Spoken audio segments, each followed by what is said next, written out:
Hello guys, welcome back to my channel. I am Ajay Pawar. तो हम कर रहे हैं इंडियन इकोनॉमिक डेवलपमेंट का चैप्टर 1 जो है Indian economy on the eve of independence. इसकी हमने लाइन टू लाइन एक्सप्लेनेशन वो भी एनसीईआरटी से अपनी प्रीवियस वाली वीडियोस में कंप्लीट कर लिया है। आज 1 मार्कर क्वेश्चन जो कि सीबीएसई बोर्ड एग्जाम्स के लिए बहुत ज़्यादा इंपॉर्टेंट हो गए हैं। तो सबसे पहले हम इंक्लूड करेंगे इसमें फिलअप्स, ट्रू फॉल्स और एमसीक्यूज। सबसे पहले पार्ट ए की बात कर लेते हैं जो है fill-ups. India was particularly well known for is dash industry. India अपनी कौन सी इंडस्ट्री के लिए जानी जाती थी? मेनली वो थी हैंडीक्राफ्ट इंडस्ट्री। सेकंड पे चलते हैं। Dash was the first person who has estimated the India's पर capita income and national income eight the time of British rule. British rule के टाइम पे वो कौन सा पहला आदमी था जिसने एस्टिमेट किया था इंडिया के पर कैपिटा इनकम को और नेशनल इनकम को? वो थे दादा भाई नारोजी। थर्ड पे चलते हैं। Dash estimation during the colonial period was considered very significant। किस पर्सन का एस्टिमेशन, किस चीज का एस्टिमेशन मेनली इंडिया के पर कैपिटा इनकम का और नेशनल इनकम का ब्रिटिश रूल के टाइम पे वो सबसे ज्यादा सिग्निफिकेंट माना गया, सबसे ज्यादा एक्यूरेट माना गया, वो थे VKR राव। फोर्थ पे चलते हैं। Eight the time of British rule about dash percent of the countries population live mostly in villages and depends on agriculture.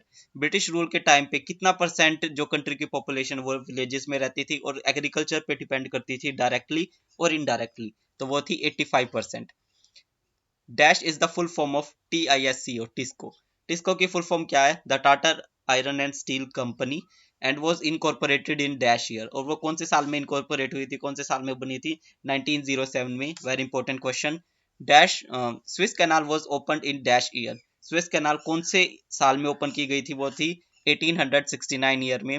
After dash India is in dash stage of demographic transition. कौन से साल के बाद India कौन से stage में आ गया था डेमोग्राफिक ट्रांजिशन में? तो 1921 के बाद इंडिया सेकंड स्टेज में आ गया था डेमोग्राफिक ट्रांजिशन में। Again very important question. और 1921 को the year of great divide भी कहा जाता है, आपके एग्जाम में भी आ सकता है। तो again very important question. The overall literacy level was less than dash percent. British on the eve of independence, जब ब्रिटिश रूल खत्म हो गया था तो जो इंडिया की ओवरऑल लिटरेसी रेट थी वो कितनी थी? वो 16% सिर्फ, मतलब हर 100% में से सिर्फ 16% ही एजुकेटेड होंगे।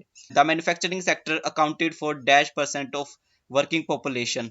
मैन्युफैक्चरिंग सेक्टर में कितने परसेंट वर्किंग पॉपुलेशन काम कर रही थी? वो तो सिर्फ 10%। और सर्विस सेक्टर में कितने परसेंट काम कर रही थी? 15 to 20%। The British introduce the railways in India in dash year. British कौन से साल में रेलवेज को इंट्रोड्यूस किया ना इंडिया में? वो था 1850 में। और फर्स्ट ट्रेन कब चली थी इंडिया में? 1853 में। और अगर आपसे पूछा जाए कि ब्रिटिश का कौन सा सबसे पॉजिटिव चेंज था जो इंडिया में आया था, कौन सी पॉजिटिव इंफ्रास्ट्रक्चर थी जो ब्रिटिश ने इंडिया में सेटअप की थी, वो थी रेलवेज। अब आ जाते हैं हमारे पार्ट बी पे जो है मल्टीपल चॉइस क्वेश्चन। फर्स्ट से शुरू करते हैं। जहाँ Indian economy on the eve of independence was. Indian economy independence के टाइम पे कैसी थी? डेवलप्ड थी, अंडर डेवलप्ड थी, स्टेगनेंट थी, या both B and C? Develop तो नहीं थी, वो तो आज भी नहीं है।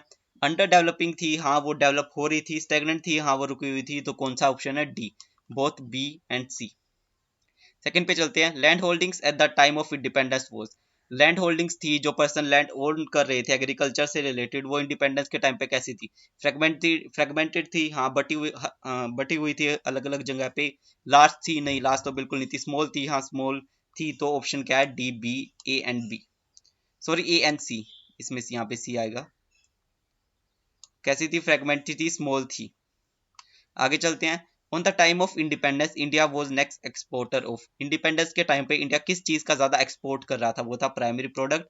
और इंपोर्ट क्या क्या कर रहा था? वो था फिनिश गुड ब्रिटेन से।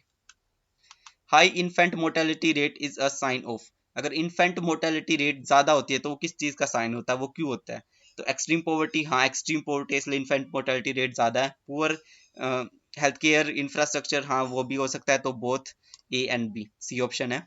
फिफ्थ पे चलते हैं। On the eve of independence bulk of population was engaged इन।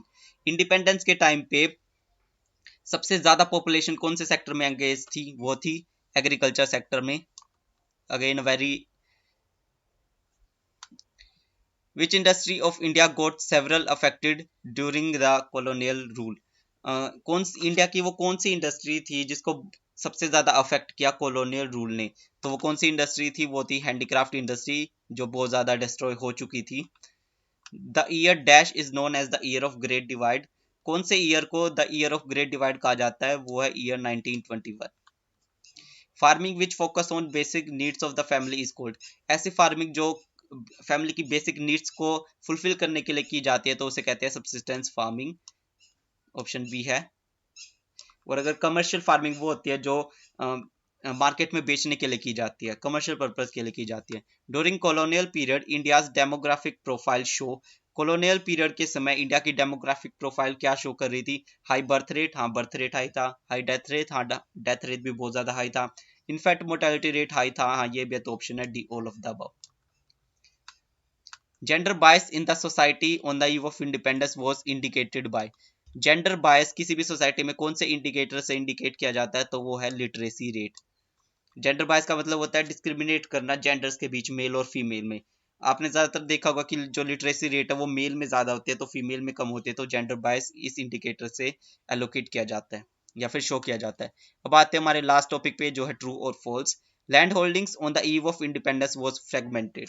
जो लैंड होल्डिंग्स थी वो इंडिपेंडेंस के टाइम पे वो कैसी थी? वो बटी हुई थी। तो क्या ये ट्रू है? हाँ ये ट्रू है। आगे चलते हैं। It was owing to the discriminatory tariff policy of the colonial government that handicraft industry in India got destroyed. Discriminatory tariff policies की वजह से जो colonial government है उसने handicraft industry थी जो इंडिया की उसको destroy कर दिया था। तो ये वाला भी true है। आगे चलते हैं। Per capita income refer to the income per head of the total working force in the country. Per capita income क्या होती है? इनकम पर हेड बाय में टोटल वर्किंग फोर्स, तो ये गलत है। पर कैपिटा इनकम क्या होती है? Total income per head by में टोटल पॉपुलेशन। तो ये ऑप्शन क्या है? फॉल्स है। फोर्थ पे चलते हैं। Railways was developed by the colonial government to promote the market of British good in India. Railways क्यों डेवलप की गई थी ब्रिटिश के द्वारा? ताकि वो अपने जो मार्केट उसको प्रमोट कर सके इंडिया में। Again this is a true statement. आगे चलते हैं। From the year 1921 total population in India never decline. 1921 के बाद जो टोटल पॉपुलेशन इंडिया में वो कभी डिक्लाइन नहीं हुई। तो this statement is again a true. 1921 year है वो बहुत ज़्यादा इंपॉर्टेंट है इस वाले चैप्टर के लिए, तो आप इसके बारे में सारी डिटेल्स पढ़ के जाएंगे। और अगर आपको एनसीईआरटी से पढ़ना है तो आप चैनल पे जाकर देख सकते हैं, वहाँ पे सब लाइन टू लाइन एक्सप्लेन्ड है एनसीईआरटी से। और ये वाले क्वेश्चन भी एनसीईआरटी से लिए गए हैं, तो आपको कोई घबराने की जरूरत नहीं है, कोई भी आउट ऑफ सिलेबस नहीं है। Infant mortality rate refer to the death rate of children below the age of 2 year per 100 live birth. अब किस भी बच्चे ने अगर ध्यान से नहीं पढ़ा होगा तो यहाँ पे 2 ईयर लिखा हुआ है, बल्कि होता है 1 ईयर, तो इसमें कंफ्यूजन हो सकता है। तो आप लाइन को बिल्कुल अच्छी तरह से पढ़ेंगे। क्या कह रखा है? जो इन्फेंट मोर्टेलिटी रेट होती है वो है डेथ रेट ऑफ चिल्ड्रन। वो डेथ रेट होती है चिल्ड्रन वो below the age of 2 year per live 1000 birth. तो ये जो स्टेटमेंट है वो फॉल्स है, क्योंकि 1 साल से नीचे नीचे जो भी बच्चे मरते हैं उन्हें इन्फेंट मोर्टेलिटी रेट के अंदर काउंट किया जाता है। तो this statement is false. False है ये वाली स्टेटमेंट। 7th पे चलते हैं। Muslin a type of cotton textile which has its origin in Bengal. Muslin एक ऐसा टाइप का कॉटन टेक्सटाइल है, ऐसा टाइप का एक कपड़ा है जो जिसका ओरिजिन बंगाल में हुआ है। तो दिस स्टेटमेंट इज ट्रू। और मुस्लिन पहले इंडिया का सबसे बेस्ट क्लॉथ माना जाता था। कमर्शलाइजेशन ऑफ एग्रीकल्चर, सॉरी यहाँ पे एग्री जी आएगा। Agriculture refer to a shift from cultivation from self consumption to cultivation for the sale in the market. Commercialisation of agriculture का मतलब क्या होता है कि जो फार्मर्स है वो शिफ्ट कर जाते हैं सेल्फ कंजप्शन के लिए, जो कल्टीवेशन होता है उसका नहीं, कल्टीवेट अब हम करेंगे मार्केट के लिए। तो this statement is true. 9th पे चलती है, लास्ट सेकंड पे। On the eve of independence, only heavy and basic industry were developed in Indian economy. Independence के टाइम पे सिर्फ हैवी और बेसिक इंडस्ट्री ही डेवलप की गई थी इंडियन इकोनॉमी में। तो this statement is clearly false, क्योंकि उस टाइम पे इंडिया में कोई भी डेवलप्ड हैवी या बेसिक इंडस्ट्री नहीं थी। हाँ टिस्को थी पर वो भी इतनी डेवलप्ड नहीं थी। आगे चलते हैं। During British period India was treated as a colony supplying raw material to the British industries. British period के टाइम पे इंडिया को कैसे यूज किया जाता था कि वो रॉ मटेरियल सप्लाई करेगी ब्रिटिश इंडस्ट्री को। तो दिस स्टेटमेंट इज ट्रू। तो हमारे सारे 1 मार्कर क्वेश्चन खत्म हो गए, ये सारे एनसीईआरटी से लिए गए और ये सारे इंपॉर्टेंट है। अगर आप सिर्फ इन्हीं को करके जाएंगे तो आपके फुल मार्क्स आ सकते हैं 1 मार्कर में। अगर आपको वीडियो अच्छे लगे तो वीडियो को लाइक करें। अगर आपको कोई भी डाउट है तो आप